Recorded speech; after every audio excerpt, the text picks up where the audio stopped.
Saudari dan saudara yang terkasih di dalam Tuhan Yesus, marilah kita berdoa, doa yang diajarkan oleh Tuhan Yesus sendiri, dalam nama Bapa dan Putra dan Roh Kudus. Amin.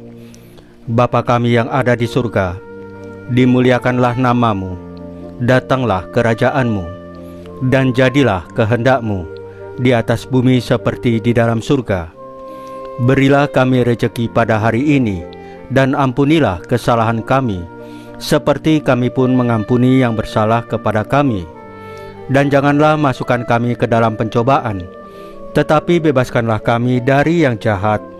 Ya Roh Kudus, hadirlah saat ini untuk memimpin dan membimbing kami dalam membaca firman Tuhan Yesus dan merenungkannya, sehingga kami dapat mengerti maknanya dan dapat kami laksanakan dalam hidup kami sehari-hari di tengah masyarakat kami.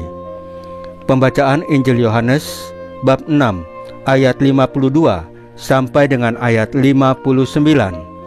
Ia dalam aku dan aku dalam ia.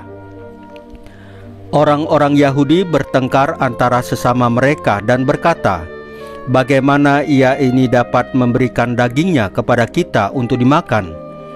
Maka kata Yesus kepada mereka, Aku berkata kepadamu, sesungguhnya jikalau kamu tidak makan daging anak manusia dan minum darahnya, kamu tidak mempunyai hidup di dalam dirimu. Barang siapa makan dagingku dan minum darahku, ia mempunyai hidup yang kekal, dan aku akan membangkitkan dia pada akhir zaman. Sebab dagingku adalah benar-benar makanan, dan darahku adalah benar-benar minuman. Barang siapa makan dagingku dan minum darahku, ia tinggal di dalam aku, dan aku di dalam dia. Sama seperti Bapa yang hidup mengutus aku, dan aku hidup oleh Bapa, demikian juga barang siapa yang memakan aku, akan hidup oleh aku. Inilah roti yang telah turun dari surga, bukan roti seperti yang dimakan nenek moyangmu, dan mereka telah mati. Barang siapa makan roti ini, ia akan hidup selama-lamanya. Semuanya ini dikatakan Yesus di Kapernaum ketika ia mengajar di rumah ibadat. Demikianlah sabda Tuhan. Terpujilah Kristus. Saudari dan saudara yang terkasih di dalam Tuhan Yesus, mengapa Tuhan memilih orang seperti Saulus? Bukankah ia penganiaya umat Allah? Tetapi justru disitulah keagungan kasih Allah terpancar.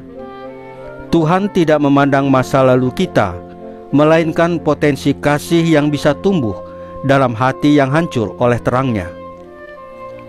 Mungkin ada masa-masa dalam hidup kita di mana kita menjadi Saulus. Kita membela kebenaran versi kita sendiri. Kita menyakiti sesama dengan kata-kata atau sikap atau perbuatan kita, dan kita menutup telinga terhadap suara Roh Kudus. Namun hari ini Tuhan Yesus menyapa kita, "Mengapa engkau menganiaya aku?" Apakah kita sudah bertanya pada diri kita sendiri, "Tuhan, apa yang kau kehendaki aku perbuat?" Mazmur hari ini mengajak kita untuk memuji Tuhan, bukan karena kita sempurna, tetapi karena kasih setianya besar atas kita, dan kebenarannya untuk selama-lamanya. Bukan karena kita layak, tetapi karena kasih-Nya yang melayakkan kita.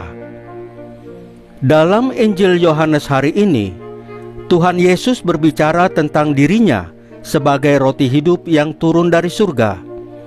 Inilah misteri besar iman kita, bahwa Yesus adalah Tuhan yang memberi dirinya untuk menjadi santapan rohani kita. Dia tidak membalas kejahatan dengan murka, tetapi dengan tubuh dan darahnya sendiri di kayu salib. Setiap kali kita menerima Ekaristi, kita tidak hanya menerima Tuhan, tapi kita menerima pengampunan, harapan, dan kekuatan untuk menjadi manusia baru. Kita tidak lagi menjadi Saulus, melainkan Paulus yang siap diutus, walaupun dengan luka dan sejarah yang panjang. Hari ini mari kita renungkan, apakah aku sungguh lapar akan roti hidup itu? Apakah aku masih memandang masa laluku sebagai hambatan untuk melayani? Atau apakah aku mau seperti Ananias yang bersedia percaya bahwa orang yang dulu musuh bisa menjadi saudara seiman? Mari kita berjalan hari ini dengan keyakinan dan kepercayaan bahwa kasih karunia Tuhan Yesus cukup untuk mengubah siapa saja, termasuk aku dan engkau. Saudari dan saudara yang terkasih di dalam Tuhan Yesus, marilah kita berdoa. Ya Tuhan Yesus, bukalah mata kami seperti Engkau membuka mata Saulus. Ajarilah kami mengenali kehadiran-Mu dalam Ekaristi dan dalam sesama kami. Pulihkan hati kami dan jadikanlah kami alat-Mu walaupun tak sempurna. Salam Maria, penuh rahmat, Tuhan sertamu. Terpujilah engkau di antara wanita, dan terpujilah buah tubuhmu Yesus. Santa Maria Bunda Allah, doakanlah kami yang berdosa ini, sekarang dan waktu kami mati. Ya Tuhan Yesus, tambahkanlah iman kami hanya kepadamu saja, karena hanya Engkaulah Tuhan dan Juru Selamat kami satu-satunya, tidak ada yang lain. Dalam nama Bapa dan Putra dan Roh Kudus. Amin. Saudari dan saudara yang terkasih di dalam Tuhan Yesus, bacaan firman dan renungan hari ini sudah selesai. Tuhan Yesus memberkati kita semua.